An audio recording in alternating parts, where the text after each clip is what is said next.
ఏదేమైనా ఈ రోజు మీటింగ్ చూసాం. మీకు కూడా ఒక మంచి అభ్యర్థి మురళీ మోహన్ మొన్నటి వరకు హెచ్ఎం టీవీలో పనిచేశాడు. అందరూ మెచ్చిన అభ్యర్థి. అందరూ అన్నారు మురళీ మోహన్ ఇవ్వండి మేము గెలిపించుకుంటామంటే నేను అడిగితే అందరూ కూడా ఏకగ్రీవంగా ఆమోదించిన వ్యక్తి మురళీ మోహన్ అని చెప్పి నేను మీకు తెలియజేస్తున్నా. మీకు అందుబాటులో ఉంటాడు, ఎల్లవేళలా మీకు తోడుగా ఉంటాడు. నేను కూడా ఆయనకు పూర్తిగా సహకరిస్తా. ఇప్పటి నుంచి మీ మనిషిగా ఆయన్ని ట్రీట్ చేసి ఇంటింటి నుంచి ఆశీర్వదించండి.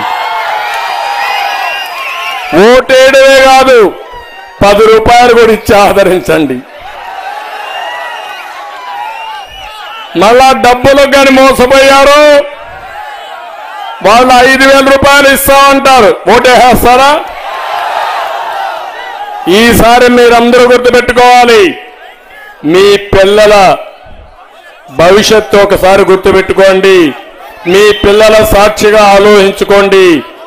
ఎవరికి ఓటేస్తే మీ పిల్లల భవిష్యత్తు బాగుంటుందో, మీ భవిష్యత్తు బాగుంటుందో వాళ్ళకు ఓటేయండి. కానీ 5,000 రూపాయలకు మాత్రం మోసపోతే సమస్య వస్తుంది.